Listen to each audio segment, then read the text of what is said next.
तमाम रूहानी अमराज और मसाइल के हल के लिए पीर महमूदुल हसन तौहीदी चैनल को सब्सक्राइब कीजिए। अल्हम्दुलिल्लाहि वहदा वस्सलातु वस्सलामु अला मन ला नबिय्य बअदा।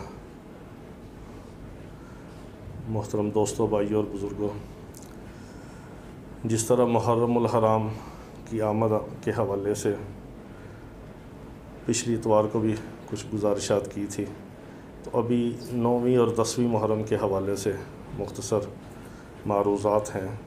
मुहर्रमुल हराम का एक तो वाक़या करबला के साथ ताल्लुक़ तो है ही, इससे पहले भी मुहर्रमुल हराम की बहुत ज़्यादा अहमियत है। साबका अंबिया अलैहिस्सलाम के अंदर और साबका अक़वाम के अंदर भी मुहर्रमुल हराम को बहुत अहमियत की नज़र से देखा जाता था। ख़ास तौर पे आशूरा का दिन जो है 10 मुहर्रम का, एक तो वाक़या करबला के साथ ये है इसकी निस्बत, लेकिन उससे पहले भी, क्योंकि जब नबी अलैहिस्सलाम ने हिजरत फरमाई और मदीना मुनव्वरा में तशरीफ़ लाए तो पता चला कि यहूद 10 मुहर्रम का रोज़ा रखते हैं। तो यहूदियों के लिए भी 10 मुहर्रम का जो दिन है वो बड़ा ही अहमियत का हामिल है, इसलिए कि बाज़ रवायात के अंदर आता है कि अल्लाह रब्बुल इज़्ज़त ने बनी इसराइल को 10 मुहर्रम के दिन फ़िरौन के जुल्म से निजात दी। तो उसी निस्बत से यहूदी जो थे वो 10 मुहर्रम का रोज़ा रखते थे और शुक्र अदा करते थे, शुक्राने के तौर पे और ख़ुशी के तौर पे 10 मुहर्रम के दिन को मनाते थे। तो नबी अलैहिस्सलाम ने सहाबा कराम रिज़वानुल्लाहि ताला अलैहिम अजमाइन को ये हुक्म दिया कि हमें यहूद की मुशाबियत से बचने के लिए या तो 9 और 10 का रोज़ा रख लो या 10 और 11 का रख लो। 10 के साथ कब्ल या बाद में एक रोज़ा साथ लगा लो, ताकि हमारी यहूद के साथ मुशाबियत ना हो, हमारी एक अपनी अलग पहचान हो। तो 10 मुहर्रम का और 9 मुहर्रम का रोज़ा बाज़ लोग रखते हैं, बाज़ 10 और 11 का रखते हैं। तो अगर कोई एक रोज़ा रखे तो 1 साल की इबादत का उसको सवाब मिलता है। बहुत ज़्यादा इसकी फजीलत है।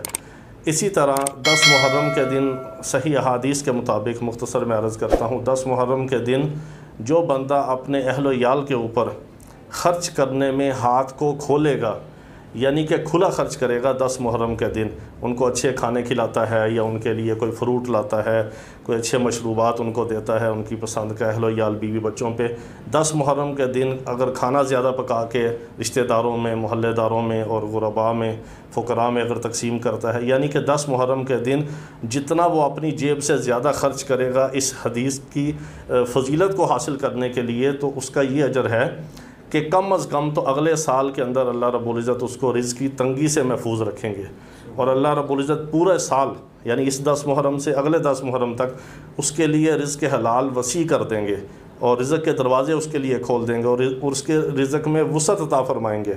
जो 10 मुहर्रम के दिन अपने अहल याल के ऊपर वसअत करेगा, उनके ऊपर ख़र्च करेगा, खुला ख़र्च करेगा, उनको खाने खिलाएगा अच्छे से अच्छे, और उनके ऊपर जितना खुला ख़र्च करेगा अल्लाह रब्बुल इज़्ज़त उसकी बरकत से आइंदा आने वाला पूरा साल उसके ऊपर वसअत फरमा देंगे। तो दूसरा ये है कि 9 और 10 मुहर्रम को अगर दुरूद इब्राहीमी 700 बार पढ़ा जाए तो इसकी भी बहुत ज़्यादा फजीलत है। बाज़ आमलीन के यहाँ इसका एक अमल होता है, वो सूरह रहमान का पिछले साल हमने अर्ज़ किया, बहुत सारे लोगों ने उसका चिल्ला भी किया और उसके फ्यूज़ व बरक़ात भी देखे। सूरह रहमान का अगर कोई करना चाहे तो वो पहले से अमल मौजूद है, वो अगर कोई पूछना चाहे तो पूछ सकता है। लेकिन अगर दुरूद इब्राहीमी 700 बार पूरे दिन में आप 200, 300, 100 करके भी पढ़ सकते हैं, हर नमाज के बाद भी, कोई इस फ़र्ज़ वाजिब तो नहीं है कि एक ही नशिस्त में पढ़ना। 700 बार कम अज़ कम दुरूद इब्राहीमी पढ़ा जाए और उसका फिर इसाले सवाब किया जाए। तमाम अहले बैत को और तमाम सहाबा कराम रिज़वानुल्लाहि ताला अलैहिम अजमाइन को और हज़रत आदम अलैहिस्सलाम से लेकर क़यामत की सुबह तक आने वाले तमाम अंबिया अलैहिस्सलाम को, सहाबा को, ताबीन को, तबा ताबीन को, जितने भी उम्मत मुस्लिमा के अंदर हैं, इंसानों में से, जिन्नात में से, मोमिनीन को, मर्दों में से भी, औरतों में से, सबको इसाले सवाब किया जाए तो इसकी भी बड़ी बरक़ात हैं, बहुत ज़्यादा फजीलत है। और दुरूद शरीफ तो वैसे ही बाइस बरकत है, क्योंकि दुरूद शरीफ पढ़ने से हमारे गुनाह भी माफ़ होते हैं, नेकियां भी मिलती हैं और दर्जात भी बुलंद होते हैं। यानी दुरूद शरीफ के अलावा ऐसी कोई इबादत नहीं कि जिससे तीनों काम इकट्ठे हों। इस्तिग़फ़ार से गुनाह तो माफ़ होते हैं, لیکن درود شریف ایک ایسی عبادت ہے جس سے گناہ بھی معاف ہوتے ہیں، نیکیاں بھی ملتی ہیں اور درجات بھی بلند ہوتے ہیں، یعنی تینوں طرف سے اس کے فیوز و برکات ملتے ہیں۔ اور پھر درود ابراہیمی تو وہ ہے جو مستند ہے، صحیح احادیث سے ثابت ہے، جو ہم نماز کے اندر پڑھتے ہیں، تو اس کا بھی ساتھی اہتمام کریں۔ اللہ رب العزت ہمیں عمل کی توفیق عطا فرمائے۔ وآخر دعوانا ان الحمدللہ رب العالمین۔ تمام روحانی امراض اور مسائل کے حل کے لیے پیر محمود الحسن توحیدی چینل کو سبسکرائب کیجیے۔